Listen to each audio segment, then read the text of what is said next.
Welcome to జనం మాట. నేను మీ చంద్ర. రాష్ట్రంలో ఎన్నికలు దగ్గర పడుతున్న నేపథ్యంలో వైఎస్ఆర్ కాంగ్రెస్ పార్టీ సిద్ధం సభలు మరియు సీట్లు మార్పిడితో ముందుకెళ్తుంటే, అదేవిధంగా టీడీపీ కూడా కదిలరా టీడీపీ కార్యకర్త అన్న సభలు పెడుతూ ముందుకెళ్తుంది. ఇదే నేపథ్యంలో పొత్తులతో కూడా పెద్ద ఎత్తున ముందుకెళ్తుంది.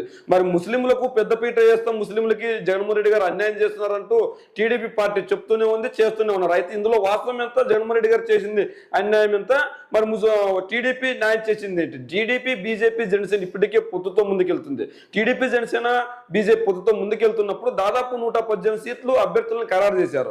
అభ్యర్థులను ఖరారు చేస్తే అందులో 24 సీట్లను జనసైనికులకు కేటాయించారు, మిగిలిన సీట్లలో టీడీపీ అభ్యర్థులను కేటాయించారు. మరి ఇంకా దాదాపు 57 సీట్లు కేటాయించాల్సింది. అయితే పొత్తులో భాగంగా అందులో టీడీపీకి ఎన్ని వెళ్తాయి, బీజేపీకి వెళ్తాయి, జనసేనకి ఎన్ని వెళ్తాయి అన్నది మనకి ఇంకా తెలియలేదు.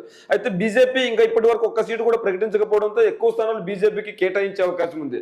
మరి 118 స్థానాలు ప్రకటిస్తే టీడీపీ జనసేన పొత్తులో భాగంగా ఒక్క సీటు అంటే ఒక్క సీటు మాత్రమే టీడీపీ ఇచ్చింది. అది కూడా నంద్యాల ఎమ్మెల్యే టికెట్ ఒక టీడీపీ అభ్యర్థికి ఇచ్చింది. మరి మిగిలిన అభ్యర్థుల పరిస్థితి అంటే టీడీపీ అభ్యర్థుల్లో ఒకే ఎమ్మెల్యే అభ్యర్థి ఉన్నారు. మరి ఇంతకు ముందు కావచ్చు, ఇప్పుడు కావచ్చు, వైఎస్ఆర్ కాంగ్రెస్ పార్టీ మాత్రం టీడీపీ కంటే ఎక్కువ ముస్లిం అభ్యర్థులు కేటాయిస్తూ ముస్లిం నాయకత్వాన్ని ప్రోత్సహిస్తుంది. వైఎస్ఆర్ కాంగ్రెస్ పార్టీ ముస్లింలకు పెద్దపీట వేస్తుంది. అందులో భాగంగానే వైఎస్ఆర్సీపీ కూడా ముస్లిం ఓట్ బ్యాంకు గట్టిగానే ఉంది. ఇందులో భాగంగా టీడీపీ బీజేపీతో పొత్తు కోరుకున్నప్పుడు బీజేపీకి పెద్దపీట వేయాలన్న ఉద్దేశంతో బీజేపీకి ముస్లిం పార్టీలు ముస్లిం కార్యకర్తలు, ముస్లిం సామాజిక వర్గం కొద్దిగా దూరంగా ఉంటారు. ఈ నేపథ్యంలో ముస్లింలకు గనక సీట్లు కేటాయిస్తే బీజేపీతో పొత్తు చెడుతుందన్న భయంతో కేటాయించలేదంటే అట్లాంటి వాతావరణం మనకు కనిపిస్తుంది. ఇప్పుడు మనకి ఎక్కడ చూసుకున్నట్లు కూడా వైఎస్ఆర్ కాంగ్రెస్ పార్టీ మాత్రం ముస్లింలకు పెద్దపీట వేస్తుంది. సంక్షేమ పథకాలు కావచ్చు, వాళ్ళకి ఇచ్చే తాయిలాలు కావచ్చు, ప్రతి ఒక్కటి చైర్మన్లు కావచ్చు, పదవులు కావచ్చు, ప్రతి ఒక్కటి పెద్దపీట వేస్తూనే ఉంది. మరి టీడీపీ పార్టీ ఎందుకు వాళ్ళని పెద్దపీట ఆదరించట్లా? విజయవాడ 3 నియోజకవర్గాలు, ఒక నియోజకవర్గం ముస్లింల కంచుకోట. అట్లాంటి కంచుకోట నియోజకవర్గాన్ని సైతం ఈ రోజు ముస్లింలకు కేటాయించకుండా వేరే వాళ్ళకి కేటాయించింది. అంటే ముస్లింల పైన చౌతి ప్రేమ చూపిస్తుంది అంటే అవుననే చెప్తున్నారు ముస్లిం నాయకులు, ముస్లిం కార్యకర్తలు, ముస్లిం సామాజిక వర్గాలు.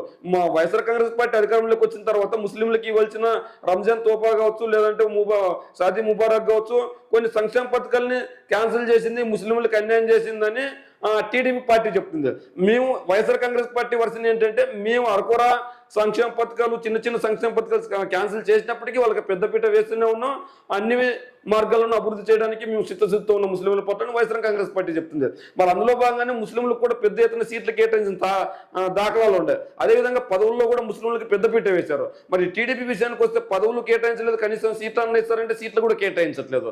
మరి బీసీల పార్టీ అని చెప్పుకునే టీడీపీ పార్టీ మరి బీసీలకు కూడా పెద్ద ఎత్తున కేటాయించట్లేదు. మరి జనసేన పార్టీ విషయానికి వస్తే, నేను జనసేన పార్టీ పెట్టింది నా కులం కోసం కాదు, నా సామాజిక వర్గం కోసం కాదు, అన్ని సామాజిక వర్గాల్ని, అన్ని కుల మతాలని నేను ముందుకు తీసుకెళ్తానని చెప్పుకున్నారు. మరి ఈ రోజు జనసేన పార్టీ కేటాయించిన సీట్లు చూస్తే మొత్తం తన సామాజిక వర్గం నాయకులకు మాత్రమే కేటాయించింది. అంటే ఈ రాష్ట్రంలో తన సామాజిక వర్గ నాయకులు మాత్రమే ఉన్నారా? మిగిలిన సామాజిక వర్గాల పరిస్థితి. అదే జగన్మోహన్ రెడ్డి గారి విషయానికి వస్తే తన రెడ్డి సామాజిక వర్గానికి చెందిన వాళ్ళని సైతం పక్కన పెట్టి బీసీలకు కేటాయించాడు, ముస్లింలకు కేటాయించాడు, ఎస్సీలకు కేటాయించాడు, ఎస్టీలకు కేటాయించాడు. అంటే ఇక్కడ వాళ్ళ కావాల్సిన సామాజిక వర్గానికి వాళ్ళకి పెద్దపీట వేస్తున్న మిగిలిన పార్టీలు చూస్తుంటే జగన్మోహన్ రెడ్డి గారు తన సామాజిక వర్గాన్ని పక్కన పెట్టి మిగిలిన సామాజిక వర్గాలు సమాజ అభివృద్ధి కోసమే పనిచేసుకుంటూ ముందుకెళ్తున్నారు. ఇందులో నేపథ్యంలోనే నా ఎస్సీ, నా ఎస్టీ, నా బీసీ, నా మైనార్టీ అని జగన్మోహన్ రెడ్డి గారు అంటున్నారు. వీళ్ళేమో ముస్లింలు కేటాయించిన సీట్లు కూడా కేటాయించకుండా వాళ్ళకి అన్యాయం చేస్తున్నారు. ముస్లిం ఓటర్లు, ముస్లిం ప్రజలు ఈ రోజు టీడీపీ పార్టీని చిదరించుకునే పరిస్థితి. ఏదేమైనప్పటికీ రానున్న ఎన్నికలు దగ్గర పడుతున్న నేపథ్యంలో మిగిలిన సీట్లలో ముస్లింల కోసం టీడీపీ పార్టీ ఎన్ని కేటాయిస్తుందో వేచి చూడాల్సిన పరిస్థితి ఉంది. మరి ముస్లింలు కేటాయించిన ఒక్క సీటు గురించి మీ కామెంట్ రూమ్ లో మీరేమనుకుంటున్నారో తెలియజేయండి.